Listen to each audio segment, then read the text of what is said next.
क्या आपने भी अपनी ज़िंदगी भर की जमा पूंजी एक प्लॉट या फ्लैट खरीदने में लगा दी है? लेकिन क्या आप जानते हैं कि जिस रजिस्ट्री को आप अपनी जेब में लेकर घूम रहे हैं वो महज एक कागज़ का टुकड़ा भी हो सकता है।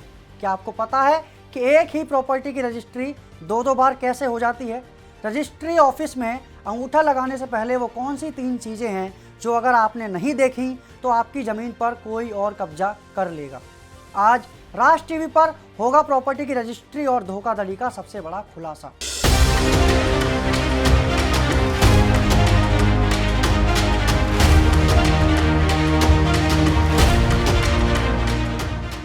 नमस्कार, मैं हूं मुकेश कुमार और आप देख रहे हैं राज टीवी। दोस्तों, प्रॉपर्टी खरीदना जितना बड़ा काम है उसे सुरक्षित तरीके से अपने नाम करवाना उससे भी बड़ा काम है।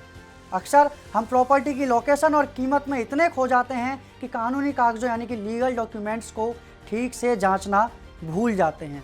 लोग कहते हैं कि रजिस्ट्री हो गई तो सब पक्का हो गया, लेकिन हकीकत में रजिस्ट्री सिर्फ एक प्रक्रिया है, सुरक्षा की गारंटी नहीं। आज हम आपको बताएंगे कि रजिस्ट्री से पहले और बाद में आपको किन बातों का ख्याल रखना चाहिए। पहली बात, चेन ऑफ डॉक्यूमेंट्स। रजिस्ट्री कराने से पहले सिर्फ ये मत देखिए कि आप जिसे खरीद रहे हैं उसके पास कागज़ है या नहीं। आपको पिछले 30 सालों का रिकॉर्ड देखना चाहिए, यानी उसने किससे खरीदा, उससे पहले वो ज़मीन किसकी थी। अगर बीच में एक भी कड़ी गायब है तो उस ज़मीन पर भविष्य में केस हो सकता है। दूसरी बात, भार मुक्त प्रमाण पत्र। रजिस्ट्री से पहले तहसील जाकर ईसी जरूर निकलवाएं। इससे पता चलता है कि उस प्रॉपर्टी पर पहले से कोई लोन तो नहीं चल रहा या वो प्रॉपर्टी किसी कोर्ट केस में तो नहीं फंसी हुई। अगर प्रॉपर्टी बैंक के पास गिरवी है तो बेचने वाला आपको कभी नहीं बताएगा। तीसरी बात, रजिस्ट्री और दाखिला खारिज यानी कि म्यूटेशन का अंतर। ज़्यादातर लोग यही गलती करते हैं।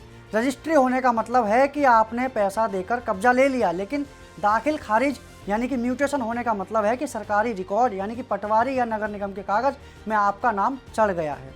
जब तक दाखिला खारिज नहीं होता तब तक सरकारी तौर पर आप मालिक नहीं कहलाते।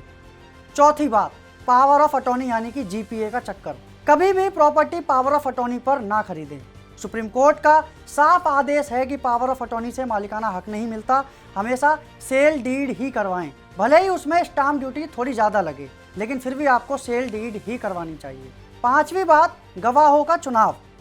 रजिस्ट्री के वक्त जो 2 गवाह आपके साथ होते हैं वो आपके भरोसेमंद होने चाहिए। भविष्य में अगर कोई विवाद होता है तो यही गवाह कोर्ट में आपकी ढाल बनते हैं।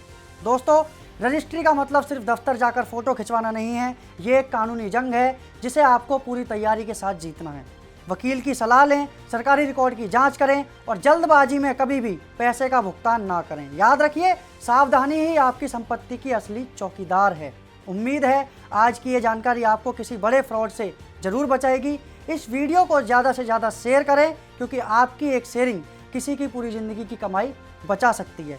कल फिर मिलेंगे एक नए मुद्दे के साथ। तब तक के लिए देखते रहिए राज टीवी। नमस्कार।